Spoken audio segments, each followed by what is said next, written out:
7 August রোববার রাত 8টায় খালেদ মহিউদ্দিন আছে স্পিকে জানিয়ে দিচ্ছি শিরোনাম।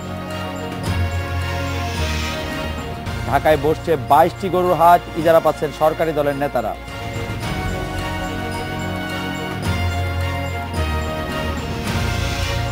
আগামীতে জোটবদ্ধ নির্বাচনের ঘোষণা, 14 দলের প্রতীক নিয়ে বিতর্ক।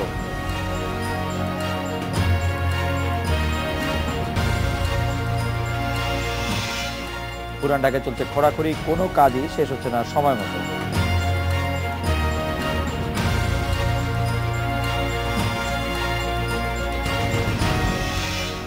এবার কোরবানিতে রাজধানীতে 22টি পশুর হাট বসবে। অভিযোগ উঠেছে এসব হাটের বেশিরভাগের ইজারা পেয়েছেন আওয়ামী লীগের নেতারা। ঢাকা উত্তর সিটি কর্পোরেশনের ইজারা দেওয়া 6টি হাটের মধ্যে 5টি পেয়েছেন ক্ষমতাসীন দলের নেতারা, আর দক্ষিণ সিটির 16টির মধ্যে 11টিও পেয়েছেন ক্ষমতাসীনরা। সাধারণ ইজারাদাররা অভিযোগ করছেন তারা দরপত্রই কিনতে পারেননি, 2-1 কিনলেও ভয়ে জমা দেননি, ফলে প্রভাবশালীরা নিজেদের মতো দর দিয়ে হাটগুলোর ইজারা নিয়েছে।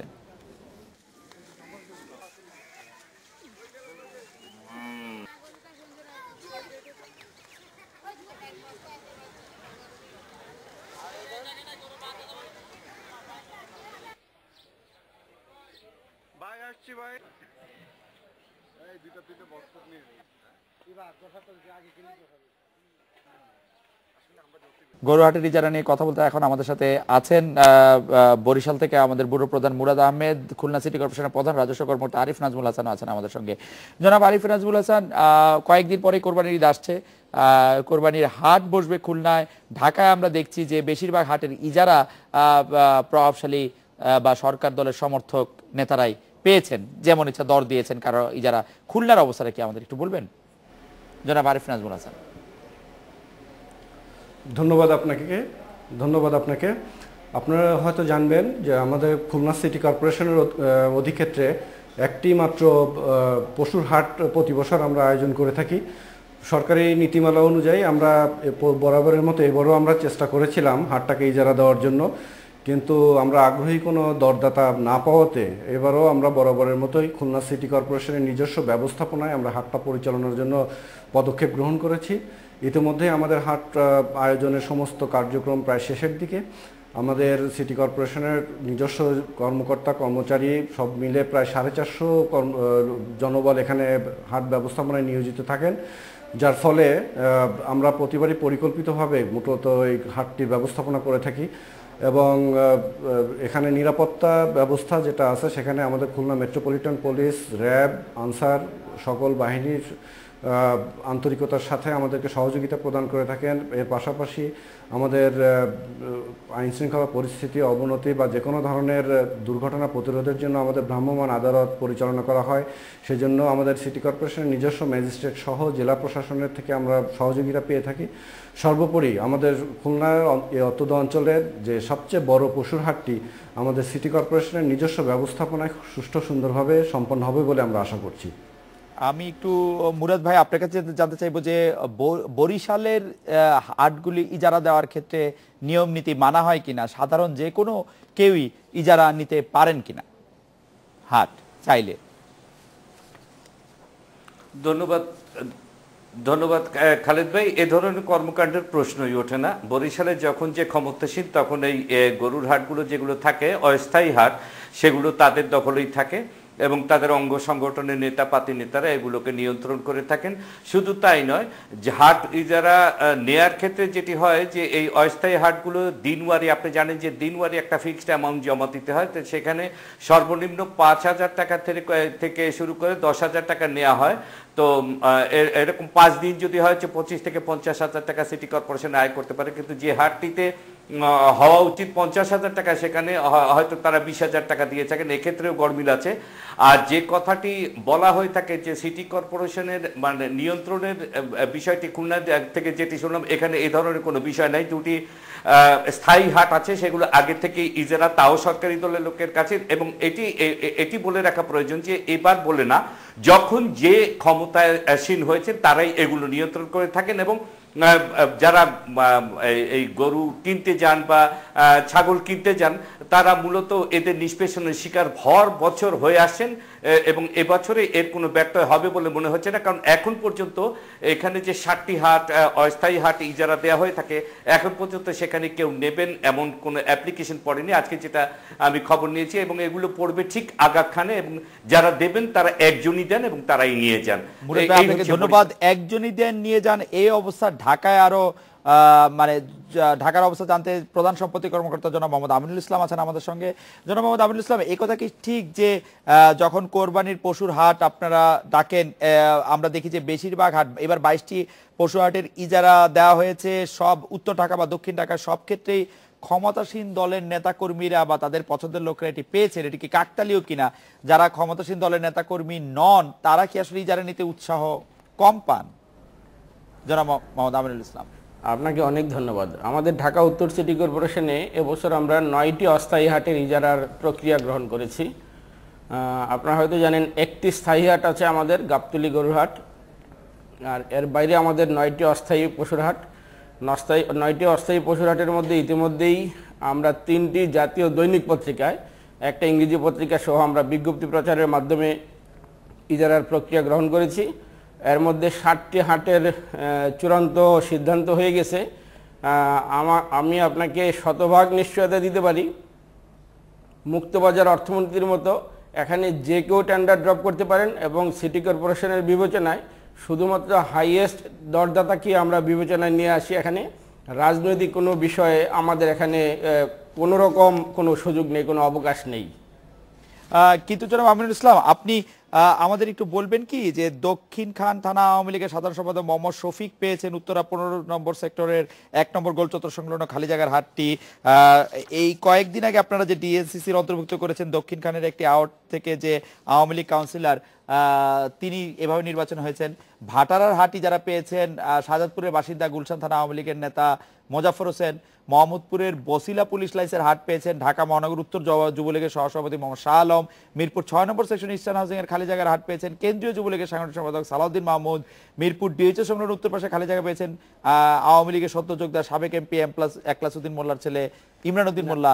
এর সবই কি মানে কাকতালীয় কিনা? এটি একটি হতে পারে যে অন্যরা আসলে দরপত্রই কিনছেন না, ইজারা নেওয়ার আগ্রহী দেখাচ্ছেন না, কারণ হচ্ছে যে তাইলে বড় ধরনের সমস্যায় পড়তে পারেন, এটি কি এরকম হতে পারে? আপনাকে আবারও ধন্যবাদ।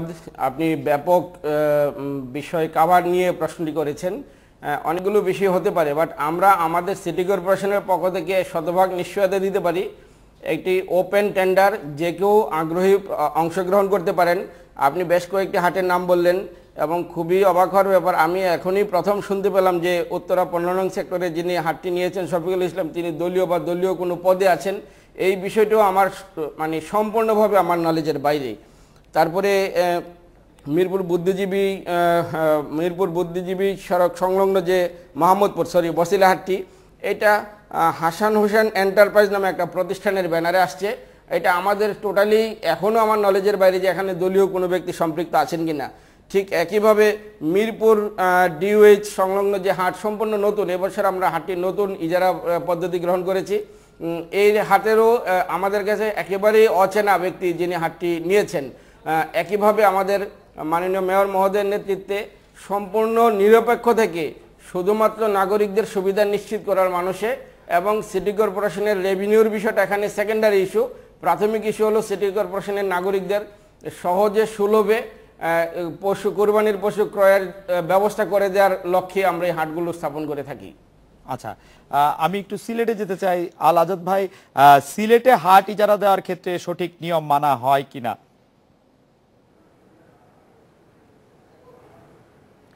সিলেটে কুরবানির হাট নিয়ে এখন পর্যন্ত তেমন কোনো প্রস্তুতি হয়নি।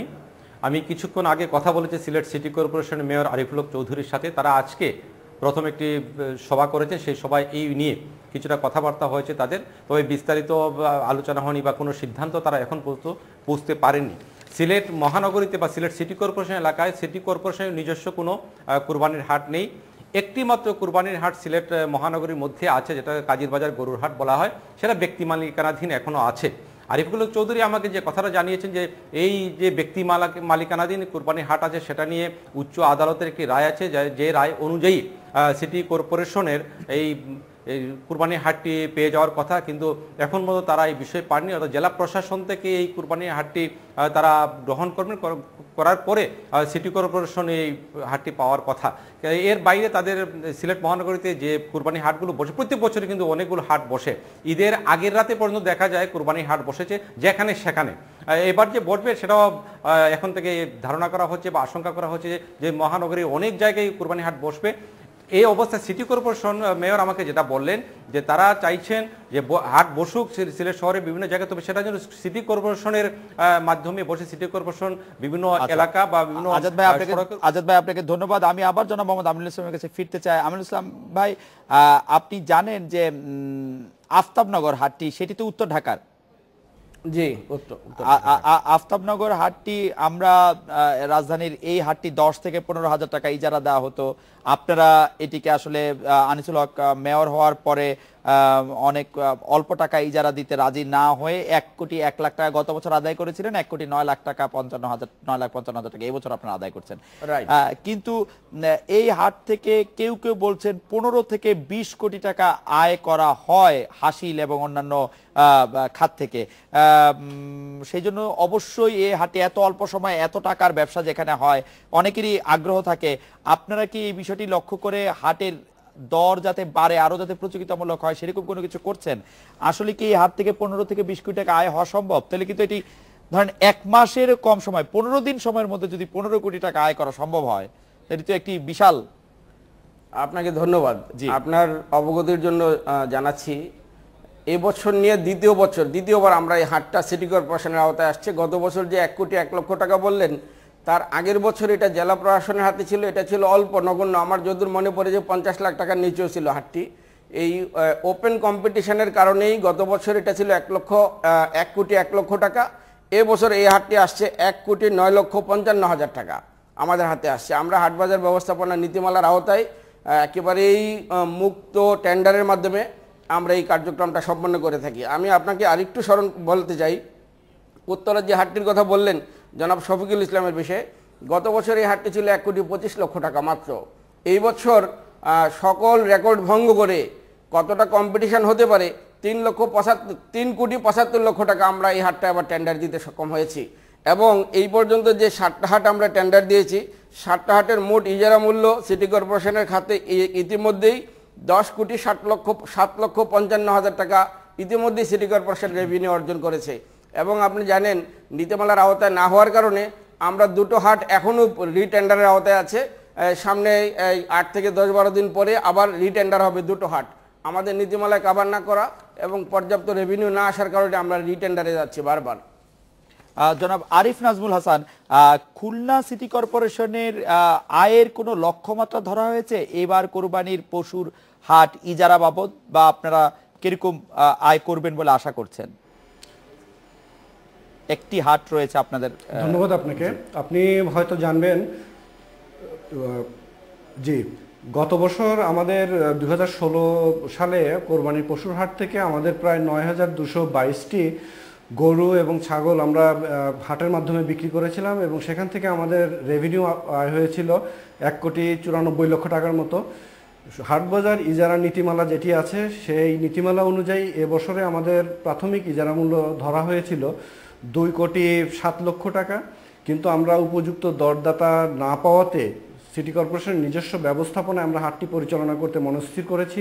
আজকে আমাদের একটি মিটিং ছিল, সেখানে আমরা চূড়ান্ত সিদ্ধান্ত গ্রহণ করেছি এবং এবছর আমরা এক্সপেক্ট করছি আমাদের সিটি কর্পোরেশনের এই পশুর হাট থেকে হয়তো আমরা 2,10,00,000 টাকার মতো আমাদের রেভিনিউ আয় হবে বলে আমরা মনে করছি। জনাব আরিফ নাজমুল হাসান, আপনাকে ধন্যবাদ। আমি একটু মুরাদ ভাইয়ের কাছে খুব সংক্ষেপে জানতে চাইবো যে এক কথায় পারলে যে বরিশালের এই পশুর হাট থেকে কত টাকা আয় হয় আসলে বরিশাল সিটি কর্পোরেশনের বা বরিশাল জেলা পরিষদের?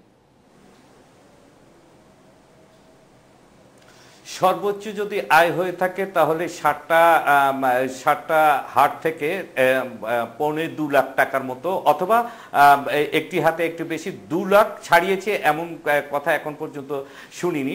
তবে এর বেশি আয়ের কোনো ক্ষেত্র নেই। কিন্তু যদি আমরা ক্যাটল গাভী গরু যেগুলো বেচা কেনা দেখি তাহলে এখানে অন্তত ঢাকার মতো 50 থেকে 60 লক্ষ টাকা আয় করা মানে কোনো ব্যাপারই ছিল না, কিন্তু তার কোনো লক্ষণ আমাদের বরিশালে নেই। আমরা এটি পরে জানতে চাইবো জনাব আল আজাদ, জনাব মুরাদ ভাই এবং আরিফ নাজমুল হাসান এবং জনাব মোহাম্মদ আমিনুল ইসলাম, আপনাদের অনেক ধন্যবাদ। এই রেসপেক্টে একটি বিরতি নিচ্ছি।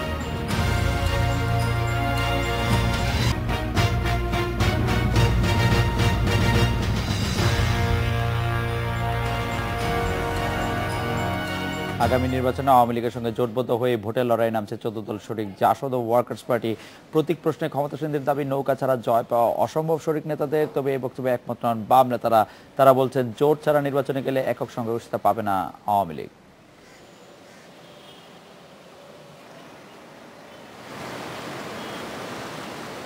দশম জাতীয় সংসদ নির্বাচনে আওয়ামী লীগের নৌকা মার্কায় ভোটে লড়েন 14 দলের শরিক নেতারা।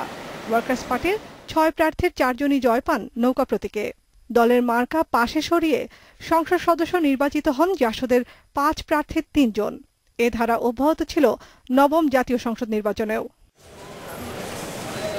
আওয়ামী লীগ বলছে জাতীয় নির্বাচনে ব্যক্তি নয়, প্রতীকই গুরুত্বপূর্ণ। আগামী নির্বাচনেও তাই নৌকার বিকল্প নেই জোটের শরিকদের জন্য। এদের আর বাম ওই কি আছে, আর পরিচয় কি আর আছে? আমাদের সঙ্গে বামপন্থী কয়েকজন আছেন না যারা, তাদের নিজেদের কি কোনো রকম আছে? আমাদের শক্তিতেই তাদের শক্তি, ওই নৌকা নিয়েই চলতে হয়। তো তাহলে তারা আলাদা গিয়ে কিছু করতে পারবেন? দেখেছি, চেষ্টা করে দেখতে পারেন। তবে জোটের নেতৃত্বে থাকা আওয়ামী লীগের এ দাবি মানতে রাজি নন বাম নেতারা।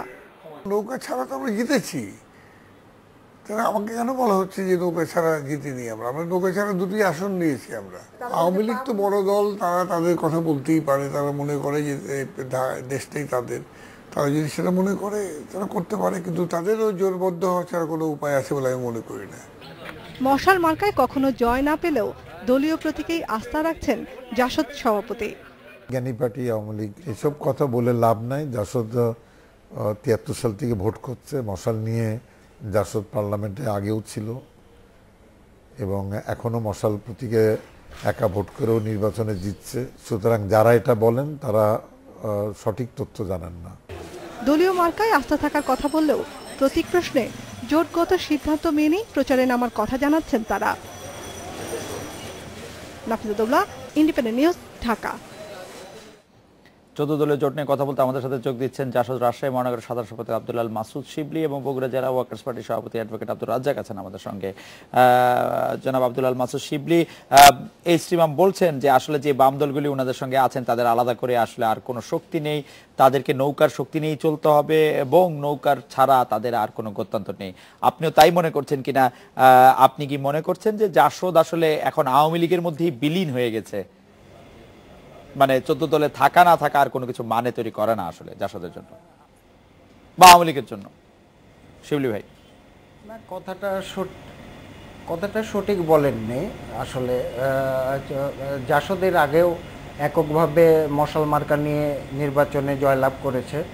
2014 সালেও জাসদ 2 জন সংসদ সদস্য মশাল মার্কা নিয়েই জয়লাভ করেছে।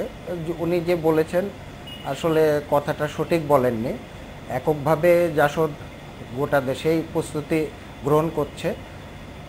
আমি মনে করি যে এককভাবে নির্বাচন করলেও যে আমরা বিলীন হয়ে যাব কথাটা সঠিক নয়। আসলে মানসিকতাটা ভিন্ন মানসিকতায় এসটি ইমাম সাহেব কথা বলেছেন, এটা সঠিক না। ঐক্যবদ্ধভাবে আমরা অসাম্প্রদায়িক বাংলাদেশ গড়ার লক্ষ্যে একটি মুক্তিযুদ্ধের পক্ষের শক্তিকে এক জায়গায় করে 14 দল 2005 সালে 6 সালে আমরা ঐক্যবদ্ধভাবে জোট গঠন করেছিলাম। শুধুমাত্র নির্বাচনী জোট নয়, একটি রাজনৈতিক জোট হিসাবে। একথা তো সত্য যে জাসদের স্বয়ং জাসদের স্বয়ং সভাপতিকেও আসলে নৌকা মার্কা নিয়ে নির্বাচন করতে হচ্ছে প্রতিদ্বন্দ্বিতাপূর্ণ নির্বাচনে। সেই ক্ষেত্রে জাসদের আলাদা অস্তিত্বের কথাটাতে কি শুধুই একাডেমিক আলোচনা না? না না, এটা সঠিক না। 2014 সালের নির্বাচনেও তো আমরা 2 জন আমাদের সংসদ সদস্য মশাল মার্কা নিয়েই জিতেছেন, রেজাউল করিম তানসেন এবং নাজমুল হক প্রধান। কথাটা একবারে সঠিক নয়। আমরা মনে করি যে আমি জাসদের সভাপতির কথা বলছিলাম, তাকে নৌকা মার্কা নিয়ে নির্বাচন করতে হয়েছে। আর 2014 সালের নির্বাচন তার উদাহরণ হতে পারে না 2014 সাল তো সেই অর্থে প্রতিদ্বন্দ্বিতাপূর্ণ নির্বাচনই হয় নাই। না ঠিক আছে, এখন যেহেতু আমরা মুক্তিযুদ্ধের পক্ষের সমস্ত শক্তি, অসাম্প্রদায়িক শক্তি আমরা জোটবদ্ধভাবে আছি এক জায়গাতে, সেই কারণে আমরা এই মুহূর্তে মনে করি যে বাংলাদেশকে টিকিয়ে রাখতে হলে যে জামাত বিএনপি জোট বাংলাদেশের জন্য একটি হুমকি, তারা যতক্ষণ পর্যন্ত ঐক্যবদ্ধ আছে ততক্ষণ পর্যন্ত বাংলাদেশের জন্য হুমকি। তাই আমরা মুক্তিযুদ্ধের পক্ষে সমস্ত শক্তি, অসাম্প্রদায়িক সমস্ত শক্তি জোটবদ্ধভাবেই আমরা নির্বাচন করার প্রস্তুতি গ্রহণ করছি এবং সেই লক্ষ্যেই আমরা তৃণমূলে এবং কেন্দ্রীয়ভাবে আমরা প্রস্তুতি গ্রহণ করছি। শিবলি, আপনাকে ধন্যবাদ। অ্যাডভোকেট আব্দুর রাজ্জাক, ওয়ার্কার্স পার্টির হাতুড়ি নৌকায় বিলীন হয়ে গেছে এরকমই মনে হচ্ছে কিনা? যখন আমরা দেখি জনাব রাশেদ খান মেনন, তিনিও আসলে নৌকা মার্কাই নির্বাচন করতে হচ্ছে তাকে ভোট পাওয়ার জন্য, মানুষের কাছে গ্রহণযোগ্য হওয়ার জন্য। আপনি কি মনে করছেন রাজ্জাক ভাই?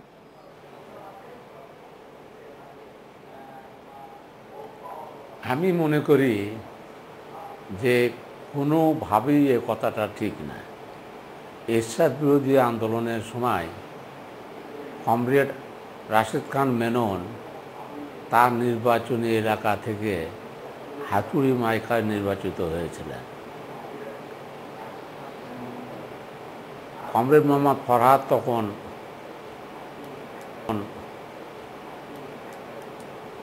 বন্দি অবস্থায় ঢাকা মেডিকেলে চিকিৎসাধীন ছিলেন।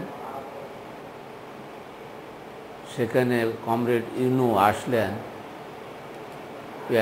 মেনন আসলেন যে পার্লামেন্টে বক্তব্য রাখতে হবে পরামর্শ করার জন্য। গত পার্লামেন্ট নির্বাচনেও নৌকা নয়, হাতুড়ি দিয়ে নির্বাচন করা হয়েছে এবং তারা জয়লাভ করেছে। ইভেন আমি মনে করি যে বগুড়ার 6 এই 17 আসনে আমিও যদি মনোনয়নপত্র দাখিল করতাম, নাঙ্গল ভার্সেস হাতুড়ি নিঃসন্দেহে জিততাম। এটা আমি না, এটা বগুড়ার বিভিন্ন রাজনৈতিক মহল না, কিন্তু অ্যাডভোকেট রাজ্জাক, আমরা একটা 30 সেকেন্ডের বিরতি, আমরা একটা 1 মিনিটের বিরতি নিচ্ছি। আপনি আমাদের একটু বলবেন কি অ্যাডভোকেট? আচ্ছা অ্যাডভোকেট আব্দুর রাজ্জাক, তাহলে আমরা একটু বিরতিতে একটু পরেই যাই। আপনি আমাদেরকে একটু বলবেন কি যে আপনি 2014 সালের নির্বাচনটিকে একটি প্রামাণ্য নির্বাচন মনে করছেন কিনা, বা যেটিকে একটি তুলনীয় নির্বাচন মনে করছেন কিনা, বা 2019-এ যে নির্বাচন হবে সেখানে আপনি ওয়ার্কার্স পার্টি থেকে যারা 14 দল থেকে যারা নির্বাচন করবেন তারা আসলে হাতুড়ি মার্কা নিয়ে নির্বাচন করবেন কিনা? আমরা দুই রকমই প্রস্তুত। যেহেতু 14 দলের শরিক আমরা 14 দলীয়ভাবে চাপ আমাদের বড় শরিক আওয়ামী লীগের কাছ থেকে যদি না দেন, সেই ক্ষেত্রে আমরা দলীয় প্রতীক নিয়ে নির্বাচন করব। অর্থাৎ জিনিসটা পরিষ্কার করতে পারলাম কি না, সেটা হচ্ছে যে এখানে এই 5ই জানুয়ারি নির্বাচনে মহাজোটের নামে জাতীয় পার্টিকে আসন দেওয়া হয়েছে। ওকে, অ্যাডভোকেট আব্দুর রাজ্জাক, আপনাকে ধন্যবাদ। আব্দুল আল মাসুদ শিবলি, আপনাকে ধন্যবাদ। এসপিকে নিচ্ছে একটি বিরতি।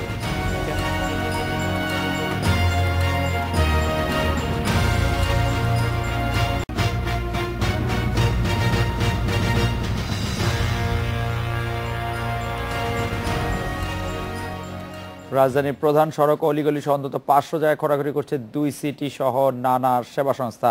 এই কাজে স্বাভাবিক চলাচলে বিঘ্ন সৃষ্টি না করার শর্ত মানছে না তারা। এতে দুর্ভোগ এখন নগরবাসীর প্রতিদিনের সঙ্গী। এসব কাজ জুনে শেষ করার কথা থাকলেও তা হয়নি। এই সংকটে পুরোপুরি সমাধান হতে আরও অন্তত 6 মাস সময় লাগবে বলে জানাচ্ছেন সংশ্লিষ্টরা।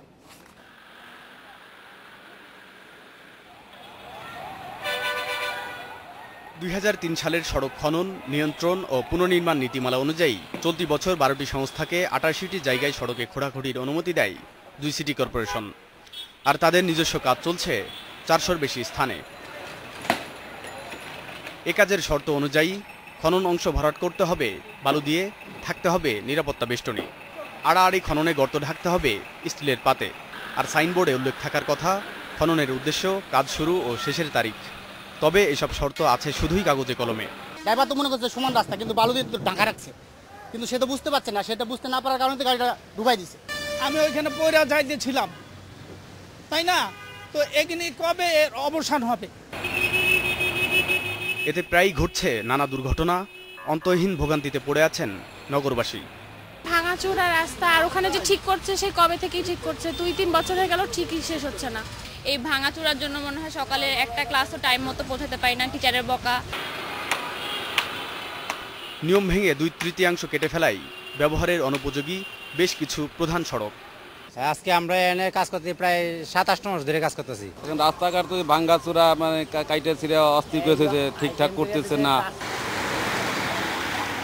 বিশেষজ্ঞরা বলছেন তদারকি সংস্থা শর্ত সাপেক্ষে খোঁড়ার অনুমতি দিলেও যথেষ্ট দেখভাল ও জবাবদিহিতার অভাবে কমছে না দুর্ভোগ।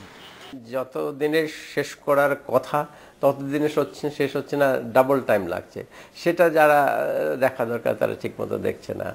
কষ্টের ব্যাপারটা যারা দরকার, কাজে এখানে সবারই গাফিলতি আছে। সত্যি কথা বলতে কি, পুরো ম্যানেজমেন্ট সিস্টেমটা এখন ভেঙে পড়ছে। এদিকে সিটি কর্পোরেশনের দাবি, এ ভোগান্তির কারণ বিরূপ আবহাওয়া ও দিনে কাজ করতে না পারা। পাশাপাশি উন্নয়ন সংস্থার দায়িত্বহীনতার কথাও বলছেন তারা। সমন্বয়হীনতা একটা বড় সমস্যা, কিন্তু আমলাতান্ত্রিক বেশ কিছু জটিলতা রয়েছে। ধরেন বিভিন্ন সংস্থার ম্যান্ডেট বিভিন্ন রকমভাবে রয়েছে, স্ক্যাটার করে রেখেছে। এখন এগুলো সব কিছু কিন্তু জটিল আকার ধারণ করেছে। সংকট কাটিয়ে উঠতে নতুন শর্ত আরোপ করে উন্নয়ন কাজ পরিচালনার কথা ভাবছে ঢাকা উত্তর ও দক্ষিণ city corporation. Boni Amin, independent news, Dhaka. রাজধানীতে অন্তত 500 জায়গায় খোঁড়াখুড়ি চলছে, ফলে দুর্ভোগ এখন নগরবাসী প্রতিদিনের সঙ্গী। এসব কাজ জুনে শেষ হওয়ার কথা থাকলেও তা হয়নি, আরো 6 মাস সময় লাগবে বলে জানিয়েছে কর্তৃপক্ষ। নিয়ে কথা বলতে আমাদের সাথে এখন আছেন সহকর্মী জাহানারা পারভিন ও সহকর্মী রেজানুল হক। জাহানারা পারভিন এই মুহূর্তে আছেন বাড্ডায়, মিরপুরে আমি দেখতে পাচ্ছি রেজানুল হককে। পারভিন, এই রাস্তা খোঁড়াখুড়ির ফলে কি ধরনের সংকটে আসলে নগরবাসীকে পড়তে হচ্ছে? যানজট তো একটি অবস্থায়, কিন্তু রাস্তা পার হওয়ার জন্য বা এই জায়গায় যারা বসবাস করছেন তাদের সংকটটি তো নিশ্চয়ই আরো গভীর। পারভিন, আমি এখন আছি উত্তর বাড্ডা এলাকায়। এই উত্তর বাড্ডার এখান থেকে শুরু করে রামপুরা পর্যন্ত পুরো রাস্তাটাই খোঁড়াখুড়ি চলছে এবং এর কারণে অর্ধেকটা রাস্তা বন্ধ আছে এবং এর ফলে আমরা দেখতে পাচ্ছি যানজটের অনেকক্ষণ ধরে আমরা এখানে আছি। কখনো কখনো দীর্ঘ সময় গাড়ি দাঁড়িয়ে আছে এবং কখনো কখনো গতি খুব ধীর গতিতে চলছে। এবং এলাকাবাসীর সঙ্গে কথা বলেছি, তারা জানিয়েছেন যে এই খোঁড়াখুড়ির কারণে তাদের আসলে নানান দুর্ভোগ, বিশেষ করে তারা বলছেন যে রাস্তা পারাপারের ক্ষেত্রে যদি পথটা সংকীর্ণ হয়ে যায় তাদের আসলে পারাপারের সমস্যা হয়। এবং আরেকটি কথা বলেছেন যে যানজটটা খুবই বড় সংকট হয়ে দেখা দিয়েছে এবং এর ফলে কর্মঘণ্টা নষ্ট হয়। আমি একটু পথের দৃশ্যটা দেখাতে চাই যে উত্তর বাড্ডার এখানে খোঁড়াখুড়ির ফলে অর্ধেকটি রাস্তা আপনারা দেখতে পাচ্ছেন অকেজো হয়ে আছে এবং বাকি অর্ধেক যে পথ সেই পথে আসলে যান চলাচল চলছে। এই মুহূর্তে আসলে আমরা গাড়ির গতি দেখতে পাচ্ছি। কিছুক্ষণ আগেও এখানে দীর্ঘ সময় গাড়িকে থেমে থাকতে দেখেছি এবং কিছুটা গতি বেড়েছে এবং অনেক দূর গিয়ে গাড়ি আবার থেমে রয়েছে, সেটাও দেখতে পাচ্ছি। এই যে খোঁড়াখুড়ির ফলে আমরা এখানে যারা বাসিন্দা রয়েছেন, স্থানীয় বাসিন্দা, তাদের আসলে খুবই তারা বিরক্ত প্রকাশ করেছেন যে তাদের দৈনন্দিন যে কার্যক্রম সেই কার্যক্রম আসলে ব্যাঘাত ঘটছে এবং এক ধরনের ভোগান্তির কথা বলে তারা বলেছেন যে এই খোঁড়াখুড়ির যে কালচার সেটি আসলে বন্ধ হওয়া উচিত। এবং তারা বলছেন যে এই ম্যারাথন, এই ভোগান্তির কারণে আসলে তাদের দৈনিক কর্মঘণ্টা নষ্ট হচ্ছে, তাদের জীবনযাপন আসলে ব্যাঘাত ঘটছে। আপনি দেখতে পাচ্ছেন যে আবারও যানজট শুরু হয়েছে এবং গাড়ির গতি কিছুটা কমে গেছে। এই অর্ধেক যে পথটুকু উত্তর বাড্ডা এলাকায় পারভিন, আপনাকে ধন্যবাদ। বাড্ডার অবস্থা আমরা পুরোই দেখতে পাচ্ছি, আপনাকে ধন্যবাদ। আপনি নিশ্চয়ই পরে আমাদের আরো জানিয়ে দিবেন। আমরা দেখতে পাচ্ছি রেজওয়ানের পিছনে গাড়ি পুরোপুরি সব থেমে আছে। রেজওয়ানের সঙ্গে কথা বলার আগে আমরা একটা বিরতি নিয়ে ফিরছি। পারভিন, আপনাকে ধন্যবাদ।